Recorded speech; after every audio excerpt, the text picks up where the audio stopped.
The CBS Radio Mystery Theater presents...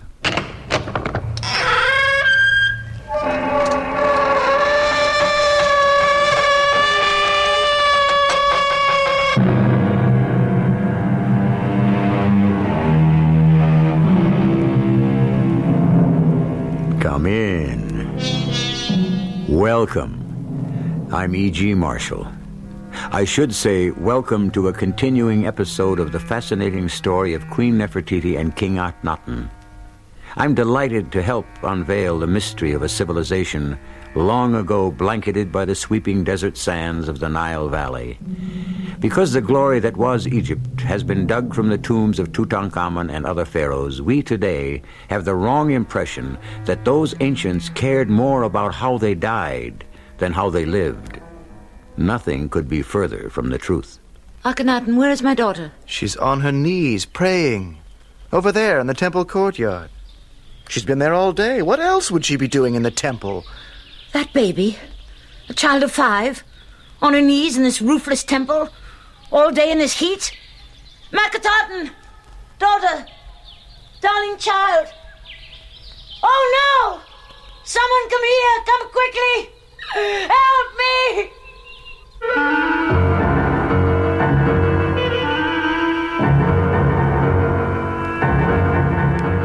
Our drama, The Head with One Eye, based on historic records, written especially for the Mystery Theater by G. Frederick Lewis, stars Tammy Grimes.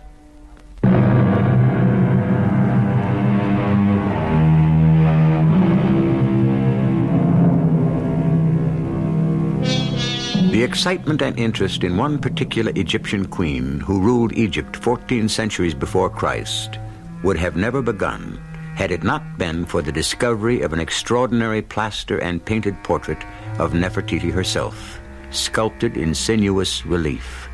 Go to any museum today, and you'll find a reproduction of this head and shoulders of a woman who can rightly be called the first free-spirited, emancipated female in history. If Nefertiti lived today, aside from her stunning looks and bearing, she'd be regarded as most modern.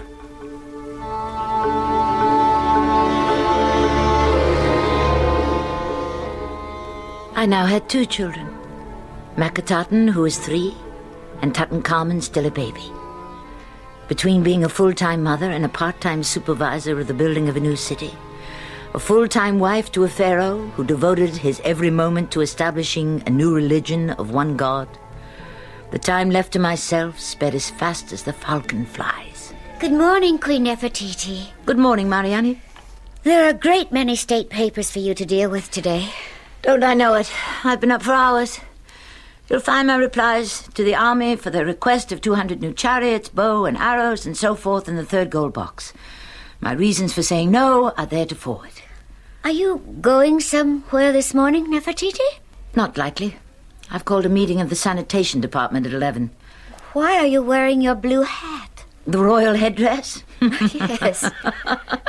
It's for him, Thutmose, the sculptor. He's supposed to be here. If being an artist means you have no idea of the time, I wish we could get along without them. But we can't. They are so irresponsible. They say he's the finest sculptor in Egypt. But what's all that got to do with your wearing a hat? He wants it for my official portrait. Now, Mariani, let's have what you brought me. Your Highness, Your Highness, Your Highness, I prostrate myself. Please forgive me. Thutmose, you are late. I am sorry, Your Highness. Go on, set up your easel and the sculpting stand and your plaster, whatever you like. I must go on working. The business of state cannot stop for art. Don't worry yourself, Queen Nefertiti. Oh, I'm delighted you're wearing the blue hat. It will set off your face magnificently. You don't mind working in silence, do you, Thutmose? It's a little hard to concentrate while we're chatting, and I've a table full of state matters that must be dealt with. Do you know my personal assistant, Mariani? How do you do? I'll just set up over here by the window where I shan't be in the way. Oh, you have your little baby here in a crib. Isn't he a love? He must be Tutankhamun. I'd loathe being late, especially on such an important occasion as doing the Queen's head. You have no idea how much I've been looking forward to this day.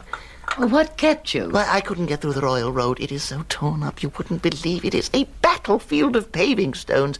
I finally stopped my carriage and got to the palace on foot. I told them to tear up all that black pavement. Tear it up, get rid of it. If those builders can't find pure white stone, I'd rather they pack the earth down. At least it would be the right color. Now, before we start, dear Queen, I brought you a little something. Oh, I love presents. Will you unwrap it for me, Tutmos? A little statuette. Very nice indeed. What is it? A portrait, full length, of your boy. Of who? Tutankhamun? This is supposed to be him? You don't like it? Mariani, do you see any resemblance? There isn't supposed to be a resemblance. Why not? It's the custom, dear Queen. Custom? This dwarf, stick figure could be anybody. My great-grandfather, the General Horemheb, anybody. Nefertiti, I don't see how you can say that. It's a beautifully fashioned statuette. But it's not my son, Tutankhamun. Your Highness, I really don't understand the fuss. What is it that you want? I want life. I want your art to imitate life itself. I've always hated our stylized portraits. I want reality in plaster, limestone, wood, anything. You mean to really look real? From now on, Tutmos, art must change. No more dwarf figures, no more scarecrows, no more lies. I'm not attacking you, dear master sculptor. I've far too much respect for that. Everyone knows you are Egypt's greatest artist. But if this new city, Amarna, is to be the city of truth, then our art must be equally truthful. Realism? I can't wait to get started. Oh, my wondrous Queen, if you only knew what you have done for me.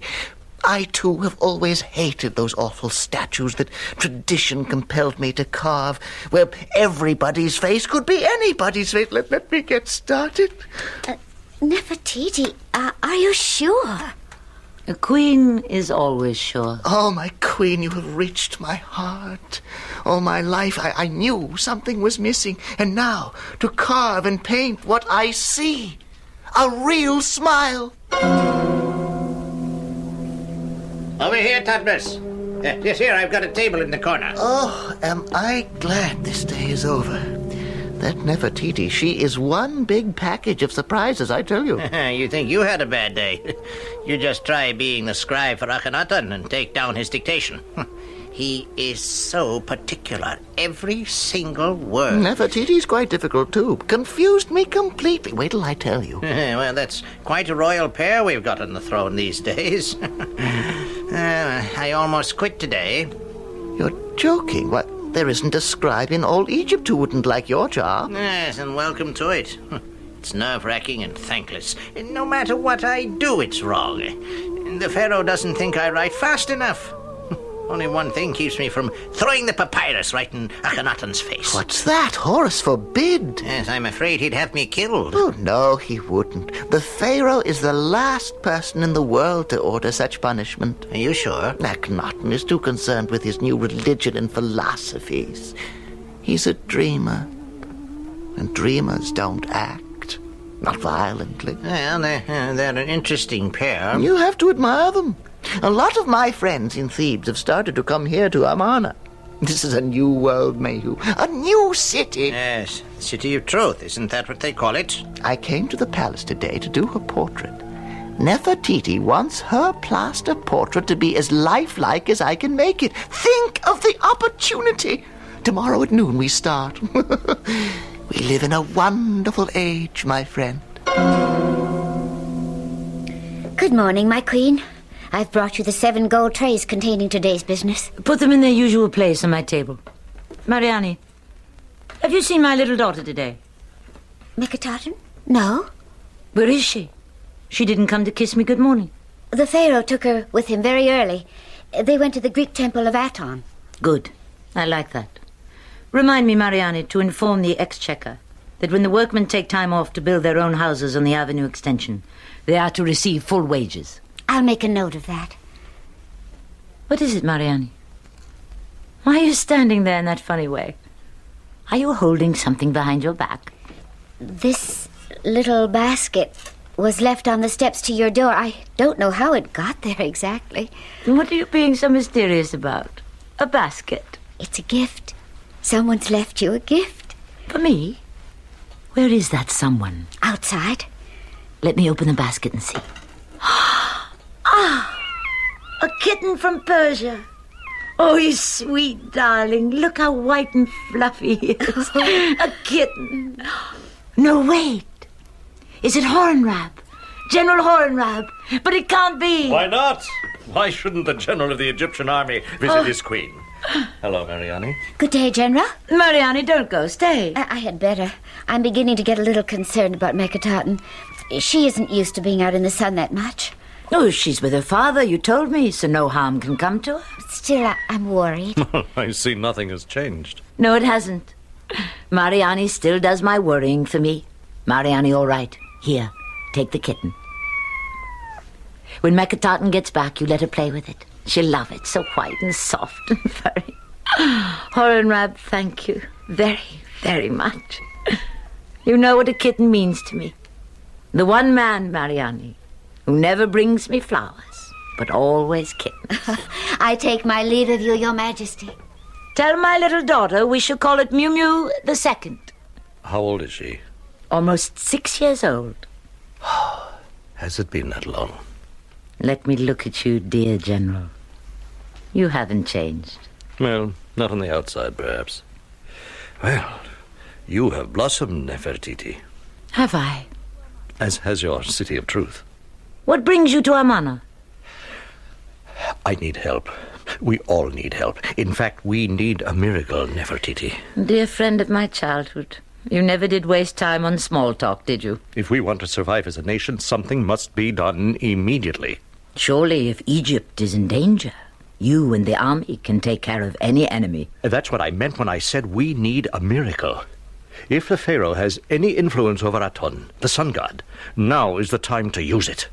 Otherwise, my dear, beautiful Nefertiti, we are all lost.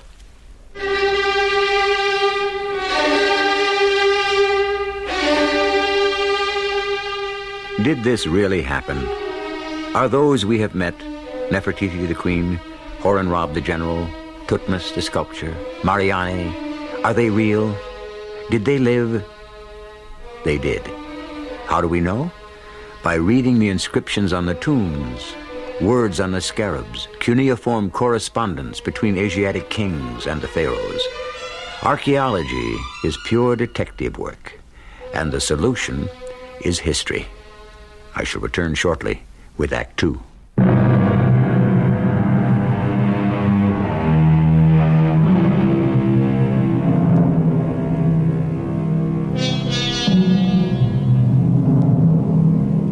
Let me prove to you that so far as ancient Egypt is concerned, one word is worth 1,000 pictures. Of our city of truth, Amarna, today, nothing remains to be seen, only the ruins and your imagination. Picture this in your mind's eye. A complex of buildings 8 miles along the Nile, 3 miles deep. Mansions of nobles and public officials, military and police barracks, storehouses, customs houses, workmen's houses, temples, and palaces. And the greatest of these, with hundreds of rooms and colonnades opening into sunken gardens and water lily pools, the royal palace is larger than Versailles and Fontainebleau combined. You see it? Of course you do. And inside that palace, Nefertiti and her visitor talk. What do you mean, General Hornrab, Egypt is lost? We must, without delay, launch a full-scale attack on the Hittites and wipe them out right at home before they can get their war machine started. We've heard nothing of this danger here in Amarna. Why didn't Thebes inform us? Why should they? You've got no friends in Thebes. Not one government official, not a nobleman, not a priest. You're mad. Yes, that's exactly what they say about Akhenatan and you, Nefertiti. Mad. In all the history of 18 dynasties, you both are the least liked of any reigning monarchs. Stop that. I, the Queen of all Egypt, have not given you permission to talk like that. Nefertiti, I am not a stranger. I am Horemheb, your general, supreme commander of the Eastern armies. Now, isn't this the city of truth? Or is the truth only for your subjects and not for yourself? I don't know why I make myself angry. What do I expect from Thebes? From those simple-minded, superstitious fools? I suppose as queen you could expect loyalty. You cannot ransack a temple and keep its high priest for a friend. You cannot take all the gold there is in the treasury and expect thanks in return. Such decisions are made here. Egypt is being governed from Amarna. Egypt is not being governed at all. You and Akhenatan are concerned only with taking every sack of gold you can lay your hands on from Memphis to Luxor to spend on this toy city. Horemheb, you don't know what you're talking about. Oh, of course not. I am stupid. I have no idea how much gold it takes for new streets and new houses and palaces and temples to Aton for this entire make-believe city. The price, Nefertiti, is the safety of Egypt. There is no better use for gold than to build a new awakening. May Horus still my angry tongue. What about your defenses, your army? What army? Exactly. What army? We have no army. It has been disbanded by order of your mighty husband, the Pharaoh. But why? Because that soft-headed, turn-the-other-cheek Akhenatan thinks everybody loves him at home and abroad. Because the both of you believe in love and peace, you think the rest of the world does. Now, Egypt is a great prize for the strong. Have you tried to talk peace with them? Certainly. Oh, the Hittites received me most cordially. King Hattie told me, let us all disarm. You see, there is brotherly love. He wants peace. Oh, what a child you are. What he means is we should disarm first. Thank Horus he has no idea that there's no money to pay our troops. Or perhaps he knows there are spies everywhere. Now, I am here to ask for money and permission to attack them first. I am general of an undermanned, starved-out crowd of veterans. Now, will you talk to Akhenatan? Nefertiti, by all that is sacred to you, your ancestors, your love of Egypt, help me. Help Egypt. Queen Nefertiti, I'm very worried. The child is not back. I hope she's still with the king. Of course she is. Her father wouldn't let her out of his sight. No harm can come to her. General Horemheb, thank you for the Persian kitten. It was thoughtful of you. If you will make yourself comfortable in the palace, I shall arrange for you and the Pharaoh to discuss your needs this afternoon. As you wish, Your Highness. I take my leave. Mariani, give me my blue turban. It's time for Tutmos the sculptor to arrive. Yes. I wish I didn't have to go through this nonsense. Well, why do you? It's all my husband's idea. He wants Tutmos to make an exact likeness, then have copies made and placed in every single temple courtyard in Egypt. I don't believe in such public notice, but my husband does.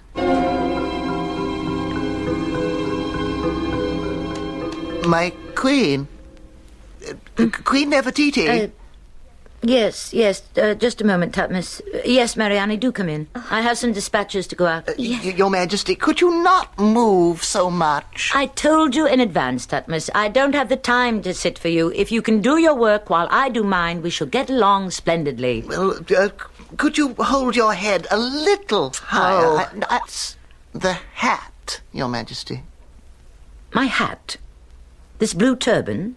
You asked me to wear it. I know I did, but... What's wrong with it? I adore it, my queen, but there is... how can I say it? Too much hat. When you bend forward over the table while you're working, all I can see is the hat and no face. And Egypt loves the face. May I suggest that... Mariani, would you be good enough to tilt Queen Nefertiti's hat just a little to one side? Oh, all right. Excuse me, Your Highness. Like so? Mariani, hold a hand mirror before the Queen so she can see the effect. Perfect. At an angle. What do you think, Nefertiti? Hold the mirror still. No! I wear the royal headdress so, straight. I do not wear it on one side. I never wear it tilted on one side. It's up to you, my queen, but... Tutmos, you may leave me now. I cannot pose any longer. Oh, as you wish. I'll just cover the clay and plaster, then be on my way. Forgive me if I've been a little testy, but there is so much to do. Oh, for me, Queen Nefertiti, you can do no wrong. Is he gone, Mariani? Yes. Come over here to his sculptor's stand. I want to look at what he's been working on. Now, I'll remove the cloth. What do you think? Oh, an extraordinary likeness, Nefertiti. Is that all?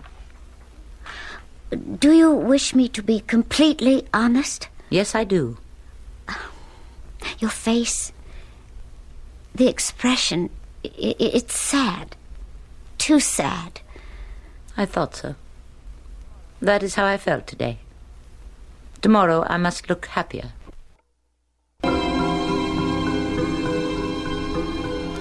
I knew it was true what Horemheb had said, and it haunted me.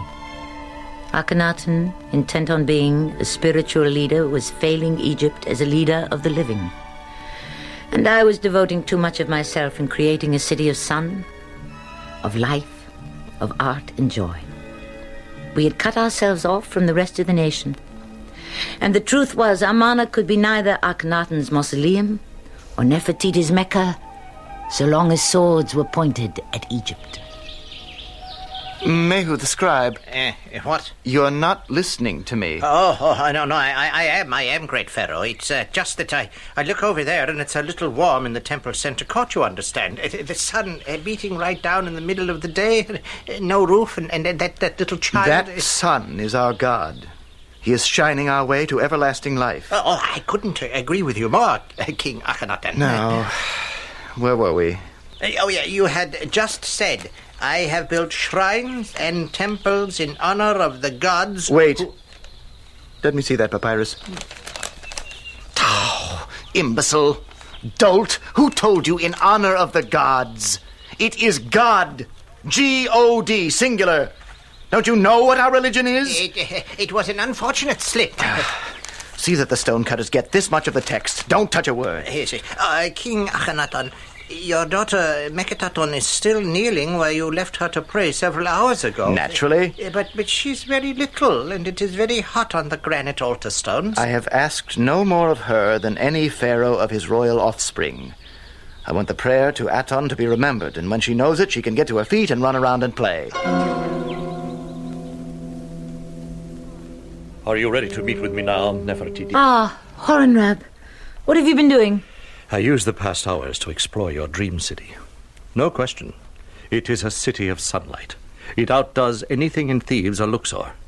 I congratulate you on your imaginative planning, the gardens, the fountains. You like it. Now, wasn't it worth all the effect? The whole city shows the results of much preparation and thought. Years of it. Do you know, Horemheb, before we could put up a single building, we had to sink wells for water, dig drainage ditches, set up workshops to cut and carve all the building materials. Nefertiti, the same care and planning you've done for this city you should be doing to preserve Egypt from outsiders. Don't say any more, please. I've been thinking a lot about what you said. One must face the truth. Sunlight and idealisms are truths, but so are black clouds and danger. You've made me realize that, Horemheb. Mariani. Your Majesty. Has the king returned? No, he hasn't. Or little Akhenatan.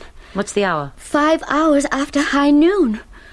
If the king on the mountain will not come to his queen, then Nefertiti must go to the mountain. Come, Horemheb, and you too, Mariani. We must go to the great temple and present my husband with the truth. Scribe, have you got that down? Every word, O Pharaoh. Then add this. There will be 100 statues, each 13 feet high, giving us one for each temple. They shall be conveyed by barge as far north as Memphis, as far south as Aswan, and each statue shall be erected on the same day. I believe that is the queen approaching. She has a military man with her. Nefertiti? What's she doing up here? Akhenatan, I bring Horemheb. I'm very busy now. I cannot talk to him. You will talk to him. Akhenatan, where is our daughter? Over there, in the center of the temple. What do you have her doing? She's on her knees, praying.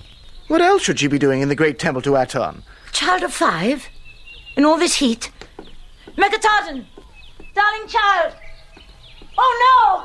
Horenrab! Someone come here! Come quickly! Help me!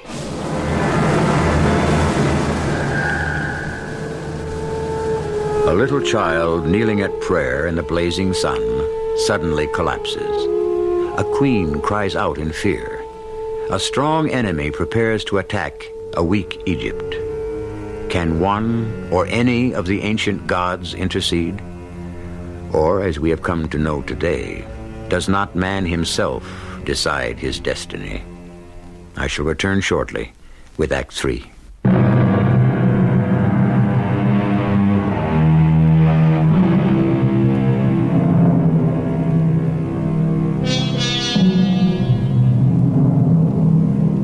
One of the sources of this story was dug up in Amarna, clay tablets of correspondence set down by a professional scribe and still decipherable. It's enabled us to recreate this account of this beautiful, adored woman of ancient Egypt, married to a man of royal lineage who rebelled against the pagan worship and human sacrifice of his ancestors. For Akhenatan was the first monarch in Egyptian history to believe in one God. One God? What God would have permitted this? Mariani, attend your mistress. I'll carry this poor little body back to the palace. What killed her? She was so healthy. Sunstroke. We are being punished. Aton, the sun god, is fault. It was the rays of Aton which destroyed my innocent little one. Aton is evil. Do you hear me, husband? Evil. Enough! Oh, yes. Hit me, almighty Pharaoh. Slap me because my words have offended the great king. You're as evil as your god. We are betrayed. All of us. Nefertiti, please. I couldn't help myself. Please, please, I cannot bear to see you cry. Where are your tears? Your god has killed our firstborn, and we are lost. The old gods will kill us all now. Oh, no. No, Nefertiti, it is an honor to be the first to be claimed by Aton. You are mad. We are cursed, all of us. I shall never bear another child. The gods will never forgive me. Nefertiti, little queen, there is one small secret temple. Yes, here in Amarna. For those who still believe in Amun, Isis, and Osiris. Every day prayers have gone to them. So, now I understand. No wonder Aton, the god of the sun, has taken our child from us. So, there is a secret temple and secret worshippers under my very nose? Oh, they do not know what vengeance is. Now they will know. Go! The sight of you all sickens me. You're all unclean and unworthy to stand in this great temple in the sight of the sun. Go!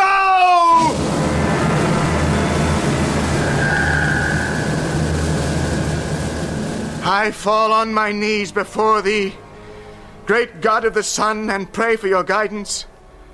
I thought we could show others by example. We would lead and they would follow.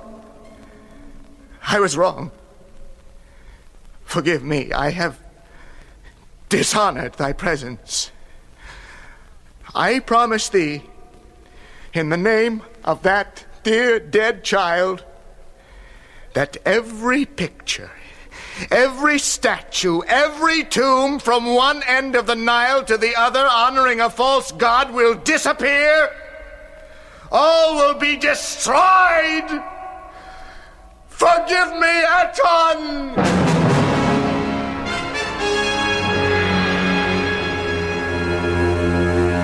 Akhenatan was true to his profane words.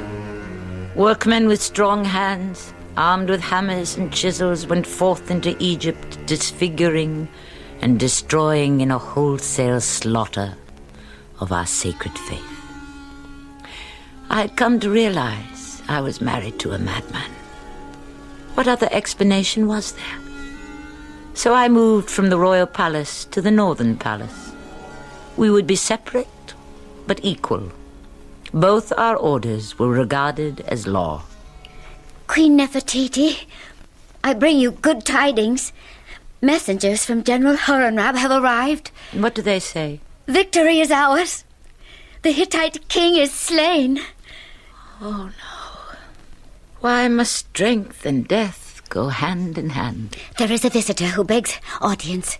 He has been here since dawn. Who is it? The master scribe. And what does he wish? He has a personal word from the Pharaoh. The Pharaoh has asked me to tell you he loves you. He wishes you would return to the royal palace. From his heart, he will forgive you for your intemperance. He will forgive me. His words, your majesty. He, the sinner incarnate, will forgive me.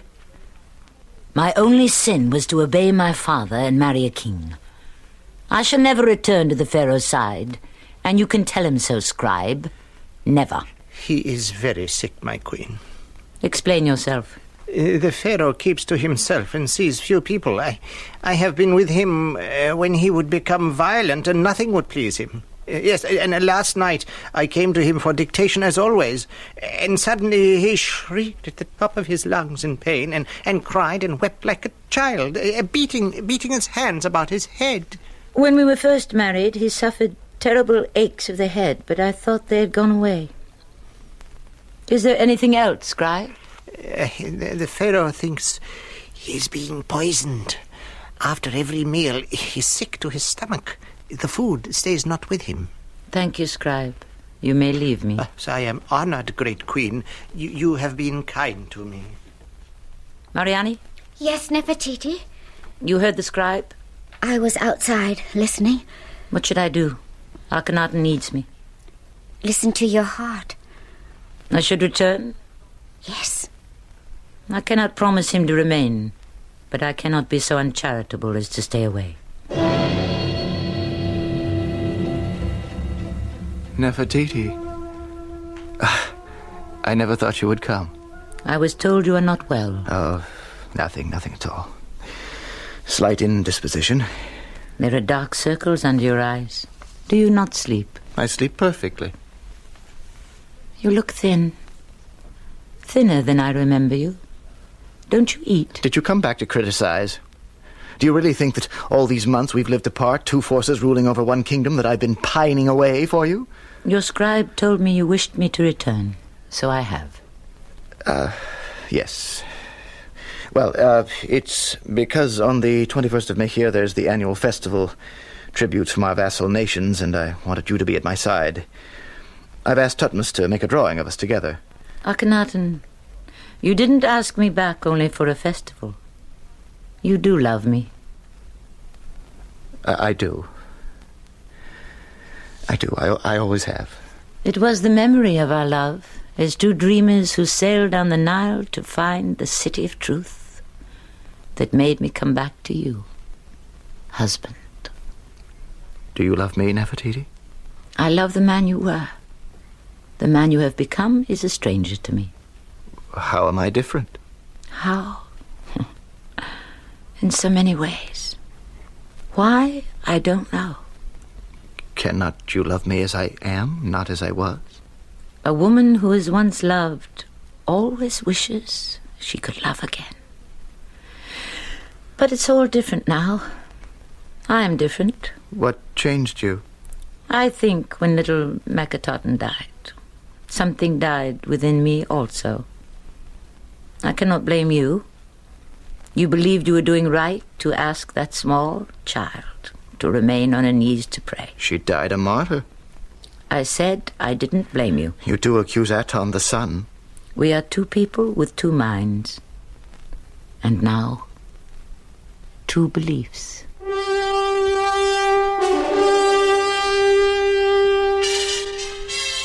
I returned to the royal palace. Not that my love for my husband was so great, but my fears for his well-being were greater. So I did his bidding and became his wife again. Welcome home, Queen Nefertiti. Am I interrupting? Tutmos, no. I was just staring out the window at the sky. The Pharaoh has asked me to sketch the two of you at the window of appearances, welcoming the foreign vassal states. Whatever happened to that likeness you were doing of me some time ago? Oh, I hid it. When you went to the northern palace, the Pharaoh rampaged around here like a wild boar. I was afraid the bust would be destroyed. Did you ever complete it? No, without you I couldn't finish. A few more sittings could do it. Tutmos, what if one day I came to your workshop and you finished the portrait of me in my blue hat there? You would come to my workshop? I would, in secret. At least to offer myself to art would be something worthwhile.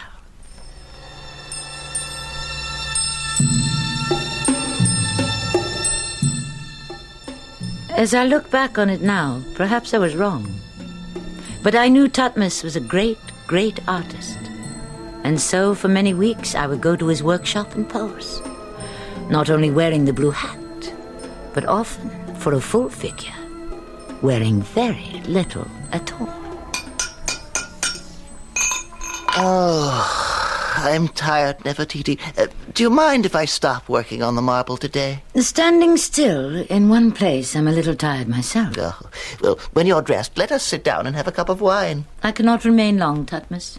The emissaries of our supreme commander have asked for an audience. You mean Horemheb? He didn't come himself? Is that so surprising? Well, Nefertiti, there's always been talk about you and him. There always will be talk. Some people have nothing better to do. Whether it's with Horemheb, whom I've known since we were children, or you, Tutmos. There'll be talk about you, if there isn't already. Do you think so? Does it matter, dear Nefertiti? That's what I ask myself. Since I've accepted my husband for what he is, the building of Amarna doesn't interest me anymore. Let them talk. You have lost a daughter. Isn't that the real reason? We called her Akhenatan. Do you know what that means, dear Tutmos? Protected by Aton. She is with the gods. Do you believe that? I must. Don't you? I don't let myself think about it. Time to go. You know what I haven't looked at in ages? Me in the blue hat. Where is it? You worked on it when I first came here, then you put it away. Perhaps it will make me feel less sad. Nefertiti, let me put my arms about you to comfort you. I feel so very close to you. Please, Tutmos. Have you no personal feelings for me? No, not that personal.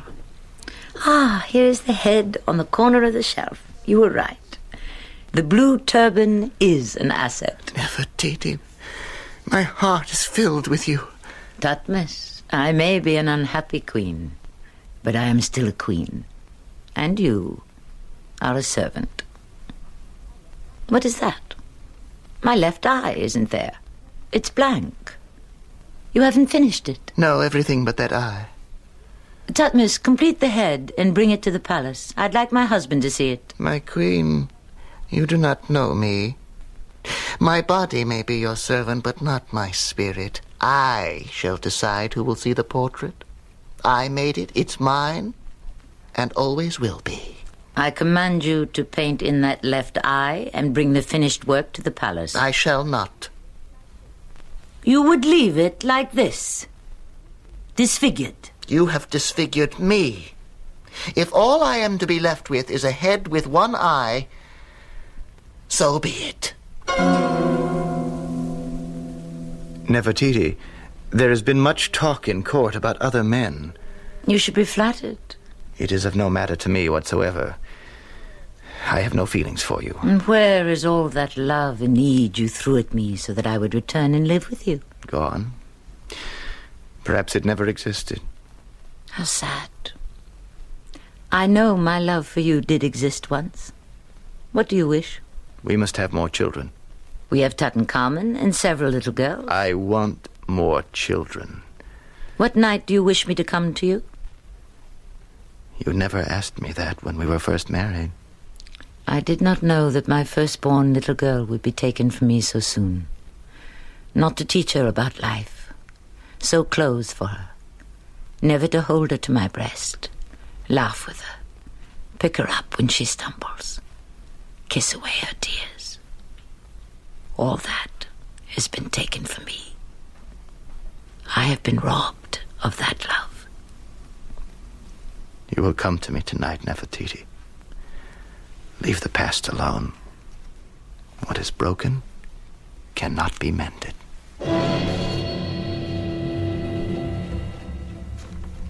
Akhenatan was right. What was broken could not be mended. We had tried, yes, but the break ran deep. We could never be husband and wife again.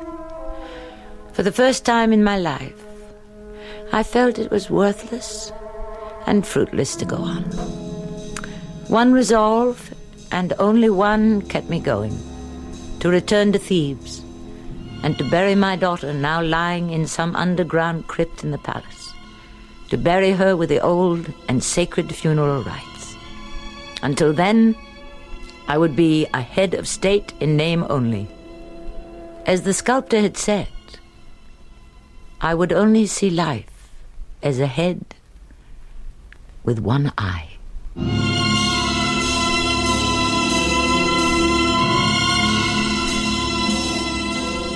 It's pure conjecture why the left eye of the famous bust of Nefertiti is missing.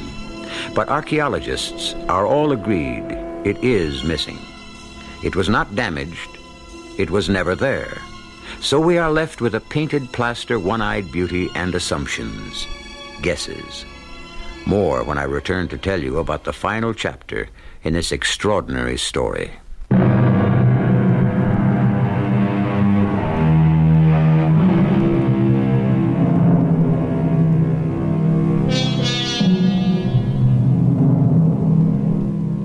There are those who may believe our account is fiction. For those, I refer you to John D.S. Pendlebury, the great Egyptologist, who writes, "There is not another family in all of world history whose images are so heart-rending in their misfortune." The fifth and last episode is for next time, concluding the tale of a woman whose beautiful face is today known to millions, but whose life as a queen, mother, philosopher, and activist is only beginning to come to light. Our cast included Tammy Grimes, Russell Horton, Evie Juster, and Earl Hammond. The entire production was under the direction of Hyman Brown. This is E.G. Marshall inviting you to return to our Mystery Theater for another adventure in the macabre. Until next time, pleasant dreams.